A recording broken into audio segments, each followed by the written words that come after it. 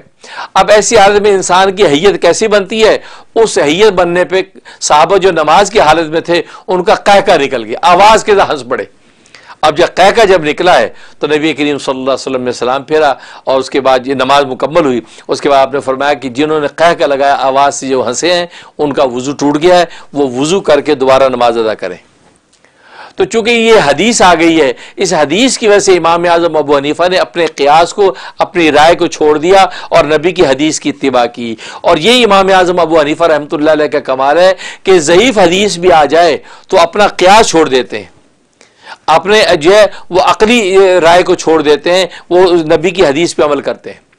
جبکہ عام طور پہ دوسرے لوگ جو ہے وہ جن کو حدیث دانی کا بڑا دعویٰ ہوتا ہے، آج ایک طبقہ ہے جو کہتے ہیں ہم تو حدیث کے لوگ ہیں، تو وہ تک اس پہ عمل نہیں کرتے، وہ تک جو کہہ کے نماز میں کہہ کے لگنے سے وضو توڑتے نہیں ہیں، وہ کہتے تھے حدیث ضعیف ہے۔ اللہ کے بندے، ہمارے امام اعظم کی شان تو یہ ہے کہ ضعیف حدیث کو بھی اپنے قیاس کے اوپر مقدم کر رہے ہیں، تو جو ضعیف حدیث کو بھی مقدم کر رہے ہیں وہ صحیح حدیث کو کہاں رکھتے ہوں گے؟ وہ تو سر کا تاج بناتے ہیں۔ اس لیے جو ہے تو قہقہ لگانے سے وضو ٹوٹ جاتا ہے۔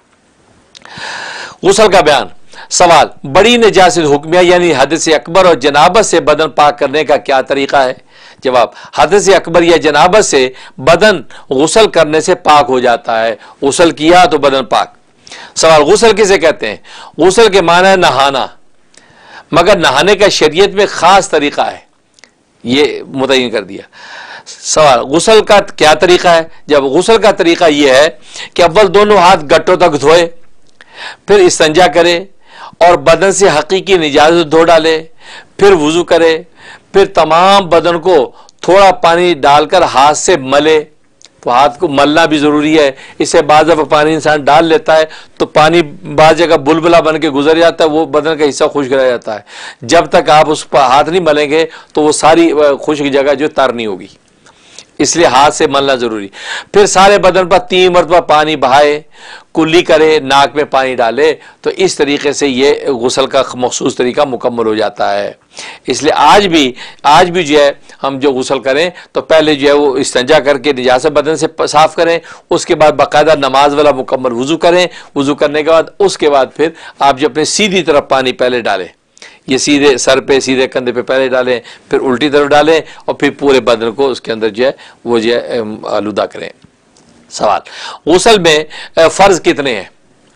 جب غسل میں 3 فرض ہیں، کلی کرنا، ناک میں پانی ڈالنا، تمام بدن پر پانی بہانا۔ تو پورا بدن جو ہے اوپر سے لے کے نیچے تک سب جگہ پانی بہانا، کوئی جگہ خشک نہ رہے، ایک رتی بال کے برابر بھی خشک رہا تو غسل نہیں ہوگا، لہذا اس طریقے سے غسل کو کرے۔ جواب، سوال، غسل میں سنتیں کتنی ہیں؟ جواب، غسل میں 5 سنتیں ہیں۔ نمبر 1، دونوں ہاتھ گٹوں تک دھونا۔ نمبر 2، استنجا کرنا اور جس جگہ بدن پر نجاست لگی ہو اسے دھونا۔ نمبر 3، ناپاکی دور کرنے کی نیت کرنا۔ نمبر 4، پہلے وضو کر لینا۔ نمبر 5، تمام بدن پر 3 بار پانی بہانا۔ تو گویا کہ اس طریقے سے یہ غسل کرے گا، تو یہ غسل جب ہو جائے گا سنت فرض کے مطابق تو یہ غسل شرعی غسل ہو گیا۔ موضوع پر مسح کرنے کا بیان۔ سوال، کس قسم کے موضوع پر مسح کرنا جائز ہے؟ جواب، 3 قسم کے موضوع پر مسح جائز ہے۔ اول، چمڑے کے موزے جن سے پاؤں ٹخنوں تک چھپے رہیں، چمڑے کے موزے ٹخنوں تک چھپے رہیں۔ دوسرے، وہ اونی سوتی موزے جن میں چمڑے کا تالا لگا ہوا ہو، اونی سوتی موزے نیچے چمڑے کا تالا لگا ہے۔ تیسرے، وہ اونی سوتی موزے جو اس قدر موٹے اور گاڑے ہوں کہ خالی موزے پہن کر 3-4 میل راستہ چلنے سے نہ پھٹیں۔ یہ وہ بنیادی 3 شرطیں ہیں، ان شرطوں کے مطابق آپ موضوع پر مسح کر سکتے ہیں۔ آج جو ریگولر جرابوں پر مسح کر لیتے ہیں تو وہ دیکھ لیں ان شرطوں کو پورا کرتے ہیں کہ نہیں کرتے، ظاہر یہ شرطیں اس میں پوری نہیں ہوتی۔ اگر آپ ریگولر جرابیں پہن کے اور چلنا شروع کر دیں، 3-4 میل چلیں تو وہ نیچے سے پھٹے نہ، اس کا مطلب وہ اس قابل ہیں کہ آپ مسح کریں، لیکن کوئی ایسے موزے نہیں کہ وہ نہ پھٹیں، آپ کے وہ موزے پھٹ جائیں گے۔ جب پھٹ جائیں گے تو معلوم ہے کہ وہ اس معیار پورا نہیں اترتے۔ لہذا آج لوگ بڑی نادانی کرتے ہیں کہ وہ ریگولر جرابوں پہ دیکھے دیکھی جو مسح کر لیتے ہیں اور اپنی نماز کو ضائع کرتے ہیں، اور جیسے میں نے بتایا کہ وضو اگر مکمل نہیں ہے تو پھر آپ کی نماز نہیں ہوگی۔ سوال، موزوں پر کب مسح جائز ہے؟ جب وضو کر کے یا پاؤں دھو کر موزے پہنے ہوں، پھر وضو ٹوٹنے کی حالت میں موزے، اور جب وضو کر کے یا پاؤں دھو کر موزے پہنے ہوں پھر وضو ٹوٹنے کی حالت میں موزے پہنے ہوئے ہوں تو اس صورت میں آپ کریں گے۔ مسئلہ یہ ہے کہ آپ نے پہلے پاؤں دھو لیے، دھونے کے بعد اب آپ نے موزے پہن لیے، اب اسی حالت میں مثلا آپ نے 2 نمازیں پڑھ لی، فجر اور ظہر کے بعد وضو ٹوٹ گیا۔ جب وضو ٹوٹ گیا اب آپ جب وضو کریں اب موزے اتارنے کی ضرورت نہیں، اب آپ اس کے اوپر مسح کر لیں گے۔ تو گویا کہ زور کے بعد سے اب وہ ٹائمنگ شروع ہوئی جب آپ نے مسح کیا، اب یہ اگلے دن کی زور تک مقیم آدمی کے لیے جو اپنے گھر میں اپنے وطن میں ہے، مقیم آدمی اگلے دن کی زور تک مسح کرنے کی اجازت ہے، وہ مسح کر کے جو ہے وہ نمازیں پڑھتا رہے گا۔ اور اگر مسافر ہے تو 3 دن 3 رات تک جو ہے تو گویا کہ 72 آور تک جو ہے اس کو مسح کرنے کی اجازت ہوگی۔ سوال، ایک دفعہ کے پہنے ہوئے موزوں پر کتنے دنوں تک مسح جائز ہے؟ جواب، اگر آدمی اپنے گھر یا رہنے کی جگہ ہو تو 1 دن اور 1 رات موزوں پر مسح کرے، جیسے میں نے ابھی بتایا، اور سفر میں ہو تو 3 دن 3 رات تک مسح جائز ہے، مسافر کے لیے مزید رخصت ہے۔ سوال، موزے پر کس طرح مسح کرے؟ جواب، اوپر کی طرف سے کرنا چاہیے، تلووں کی طرف یا ایڑی کی طرف سے مسح کرنے سے مسح نہیں ہوتا۔ اب آپ نے سوچا کہ یار خراب تو نیچے سے ہوئے ہیں، آپ ہاتھ گیلا کر کے نیچے پھیر رہے ہیں تو مسح نہیں ہوا۔ مسح کا طریقہ یہ ہے کہ اوپر سے آپ نے مسح کرنا ہے، اوپر سے مسح کرنا ہے، نیچے مسح نہیں کرنا۔ اس لیے تو حضرت علی مرتضیٰ رضی اللہ تعالیٰ فرماتے ہیں کہ ہمارا دین جو ہے دین جو اگر عقل پر چلتا تو پھر موزے کے نیچے مسح کرنے کا حکم دیا جاتا، موزے کو اوپر مسح کرنے کا حکم نہیں دیا جاتا، کیونکہ اس کے نیچے مٹی و آلودگی ہوتی ہے، اوپر نہیں ہوتی۔ تو لیکن دین عقل کا پہ نہیں چلتا، بلکہ دین ما فوق العقل سے اوپر کی بات کرتا ہے، لہذا اسی کو فالو کرنا ہوگا۔ سوال، وضو اور غسل دونوں میں موزوں پر مسح جائز ہے یا نہیں؟ جواب، وضو میں موزوں کا مسح جائز ہے، غسل میں جائز نہیں۔ جب آپ پورا بدن جو ہے غسل سے دھوئیں تو پیروں کو دھونے میں کیا مصیبت ہے، لہذا غسل کے لیے جو ہے اجازت نہیں ہے موزے پہ مسح کی۔ سوال، مسح کس طرح کرے؟ اب یہ طریقہ آگے۔ جواب، ہاتھ کی انگلیاں پانی سے بھگو کر 3 انگلیاں پاؤں کے پنجے پر رکھ کر اوپر کی طرف کھینچے، انگلیاں پوری رکھے، صرف ان کے سرے رکھنا کافی نہیں۔ اب یہ 3 انگلیاں ہیں، یہ آپ نے 3 انگلیاں گیلی کر کے جھاڑا، اب آپ پاؤں کے پاس سیدھا پاؤں پہلے ہے، اب 3 انگلیاں پوری آپ نے ساتھ چپکا کے پوری انگلیاں، یہ یہاں تک انگلیوں کی مقدار ہے، یہ پوری انگلیاں آپ کے یوں، اسی طرح یہ گیلی کی الٹے پاؤں پہ یوں، تو نیچے سے اوپر، یہ نہیں کہ یوں کر کے آپ نے یوں کھڑی نہیں، پوری انگلیاں لٹا کے آپ نے، اور 3 انگلیاں کم سے کم یہ ضروری ہے۔ اور اگر زیادہ کریں آپ اپنا پورا ہاتھ ہی مل لیں تو کوئی بات نہیں، تو وہ آپ کا مسح ہو گیا۔ سوال، پھٹے ہوئے موزے پر مسح جائز ہے یا نہیں؟ جواب، اگر موزہ اتنا پھٹ گیا کہ پاؤں کی 3 چھوٹی انگلیوں کے برابر پاؤں کھل گیا، یعنی پاؤں کی چھنگلی جو ہے 3 چھنگلیاں ملا کتنی اماؤنٹ بنتا ہے اتنی مقدار جو اگر کھل گیا یا چلنے میں کھل جاتا ہے تو اس پر مسح جائز نہیں۔ ویسے رکھا نہیں کھلتا، لیکن جب چلتا ہے تو درمیان میں اتنا بار کھلتا ہے، معلوم ہے کہ یہ اس پہ مسح جائز نہیں ہوگا۔ اس سے کم پھٹا ہوا ہو تو جائز ہے۔ تو گویا کہ وہ 3 چھوٹی انگلیاں کے برابر پاؤں کھولنا نہیں چاہیے۔ اب یہ چھوٹی انگلی یہ چھنگلی ہے، اب 3 چھوٹی انگلیاں کی مقدار بنا رہے کتنی، یہ چھنگلی ہے چھنگلی کی مقدار بنا رہے کتنی، تو گویا اسی طریقے سے آپ جو ہے اس پر عمل کریں گے۔ جبیرہ پر مسح کرنے کا بیان۔ سوال، جبیرہ کسے کہتے ہیں؟